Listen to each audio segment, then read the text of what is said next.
Iran पर टिकी थी अमेरिका की नजर, उधर चीन ने समंदर में कर दिया धमाका। एक्सपर्ट्स क्या कहते हैं और इस पूरे खबर के पीछे के मायने क्या हैं, ये आपको बताएंगे इस वीडियो के जरिए। एक्सपर्ट्स परेशान हैं। जी हां, आप सही सुन रहे हैं कि ईरान पर अमेरिका ने अपनी नजर टिका रखी थी और फिर बड़ा दांव चीन ने खेल दिया।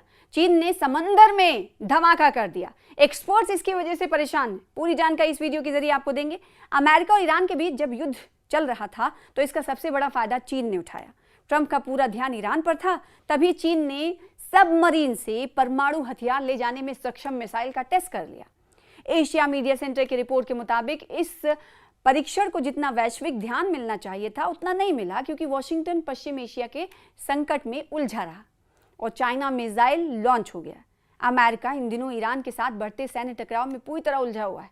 इसी बीच ईरान ने एक ऐसा कदम उठाया जिसने इंडो पैसिफिक इलाके में नई तशवीश पैदा कर दी है। एशिया मीडिया सेंटर की एक रिपोर्ट के मुताबिक चीन ने हाल ही में सबमरीन से परमाणु हथियार ले जाने में सक्षम मिसाइल का परीक्षण किया है, लॉन्च कर दिया है। लेकिन इस घटनाक्रम को उतना वैश्विक ध्यान, यानी पूरी दुनिया में जिस तरीके से इसे कवर किया जाना चाहिए था, या वैश्विक दुनिया की जिस तरह से इस खबर को ध्यान में लाना चाहिए था, उतना उसे नहीं मिला जितना मिलना चाहिए था। रिपोर्ट में कहा गया कि फरवरी के अंत से अमेरिका का सैन्य और कूटनीतिक फोकस ईरान के साथ संघर्ष पर बना हुआ है।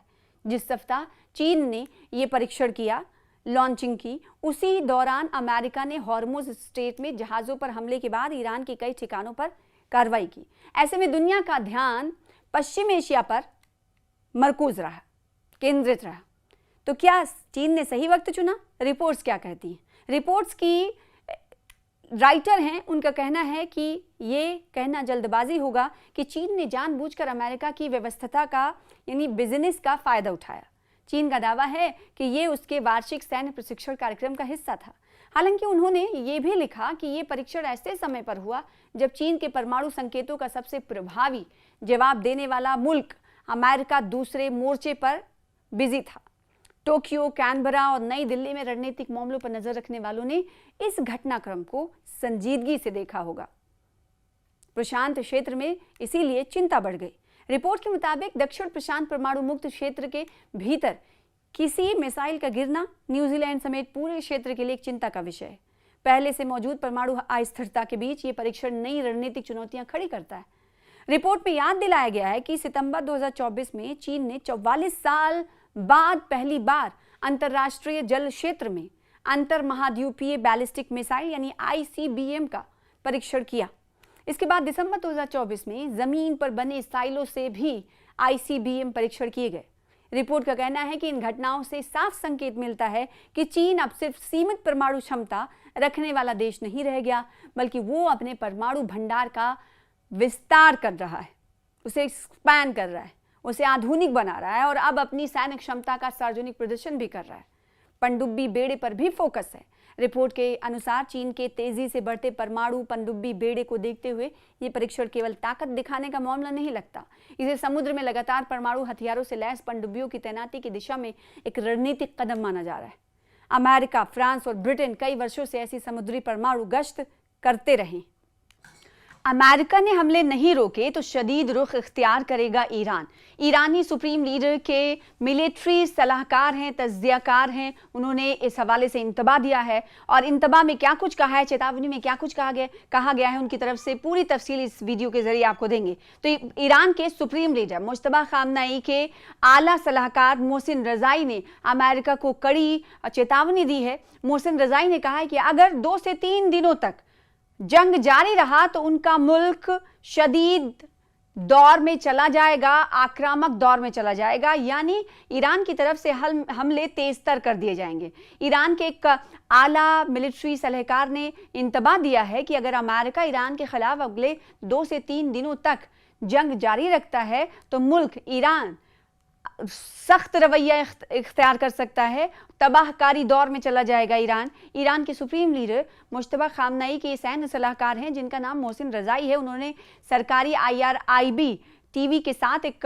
इंटरव्यू के दौरान ये बात कही है, ये धमकी दी है। उन्होंने कहा है कि जंग और बातचीत दोनों की पॉलिसी खत्म हो गई है। न्यूज़ एजेंसी के मुताबिक उन्होंने सख्त चेतावनी देते हुए ये भी कहा कि अगर अमेरिका के हमले जारी रहे तो ईरान की अफवाज सिर्फ जवाबी हमले तक ही महदूद नहीं रहेंगी और अमेरिकी बेस और सेनाओं को किसी भी राजनीतिक सीमा के अंदर सुरक्षित नहीं रखा जाएगा, यानी ताबड़तोड़ हमले किए जाएंगे। मुश्तबा के सैन्य सलाहकार ने कहा है कि ईरान ने अब तक जंग को बड़े इलाकाई और बैनुल-अक़वामी क्राइसिस में बदलने से रोकने के लिए संयम बरता है, यानी उनकी तरफ से उस तरीके का रुख इख्तियार नहीं किया गया जिस तरीके से ईरान को रुख इख्तियार करना चाहिए। और उन्होंने अमेरिका पर जंग को इलाकाई संकट में बदलकर गलत अंदाज़ा लगाने का आरोप लगाया है। रज़ाई ने चेतावनी दी है कि अगर अमेरिका ईरान के खिलाफ अपनी कार्रवाई जारी रखता है तो ईरान ज़मीनी सतह पर सेना समेत, फौज समेत और मिलिट्री इक्विपमेंट्स तैनात करेगा और युद्ध का दायरा, जंग का दायरा बढ़ेगा।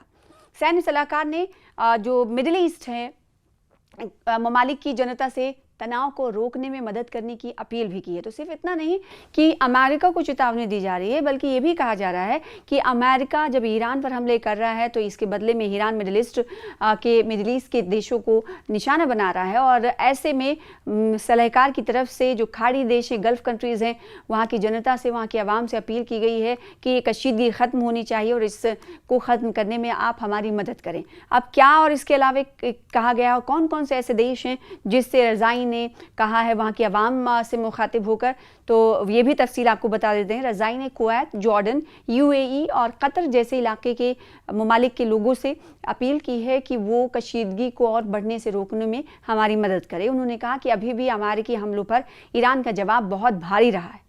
आने वाले दिनों में ईरानी सैन्य ऑपरेशन, मिलिट्री ऑपरेशन की तेज़ी और बढ़ेगी। ईरान के आला सैन्य अधिकारी मोहसिन रज़ाई ने कहा कि अमेरिका को और बड़े मिसाइलों और ड्रोन हमलों का इंतज़ार करना चाहिए।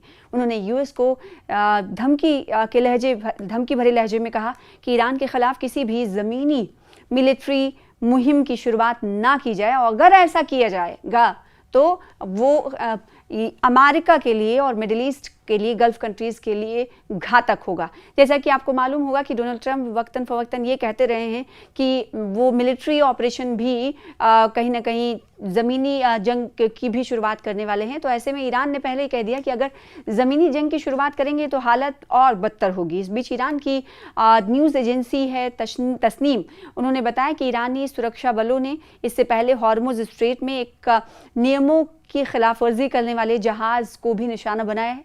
तस्नीम ने एक जानकार सैन्य सूत्र के हवाले से बताया है कि थाईलैंड के झंडे वाले इस जहाज़ ने ईरान के इस्लामिक रिवोल्यूशनरी गार्ड कॉर्प्स यानी IRGC की नौसेना से ज़रूरी इजाज़त लिए बिना हॉर्मुज़ पार करने की कोशिश की और जो धमकी थी उन्हें अनदेखी कर दी, नज़रअंदाज किया, जिसके बदले में उस जहाज़ को निशाना बनाया गया। अमेरिका और ईरान में ज़ोरदार इस वक्त मौजूदा वक्त में वार पलटवार चल रहा है। तो पिछले कुछ दिनों में अमेरिकी सेना ने ईरान के दक्षिणी प्रांतों पर कई बार हमले किए हैं। उनका दावा है कि ये हमले ईरानी सेना के हॉर्मुज़ स्ट्रेट में जहाज़ों को निशाना बनाने के जवाब में किए गए हैं और इसका मकसद कमर्शियल शिपिंग को खतरा पहुँचाने की ईरान की काबिलियत को कम करना है। ईरान ने पूरे इलाके में अमरीकी सैन्य बेस और ठिकानों को निशाना बनाकर ताबड़तोड़ मिसाइल और ड्रोन हमले किए हैं। तो मौजूदा स्थिति ये है कि दोनों ममालिक जहां अमेरिका की तरफ से ईरान को निशाना बनाया जा रहा है, तो ईरान अमेरिकी बेसिस को निशाना बना रहा है जो मिडिल ईस्ट कंट्रीज़ में अमेरिका के हैं, यानी गल्फ कंट्रीज़ में अमेरिकी बेसिस को निशाना बनाया जा रहा है। और सिर्फ निशाना ही नहीं बल्कि नुकसान भी हो रहा है। माली नुकसान तो हो रहा है, जानी नुकसान भी होने की भी खबरें आ रही हैं। जानी नुकसान कितना हुआ है इसको लेकर भी हम आपको अपडेट देंगे अगले रिपोर्ट में।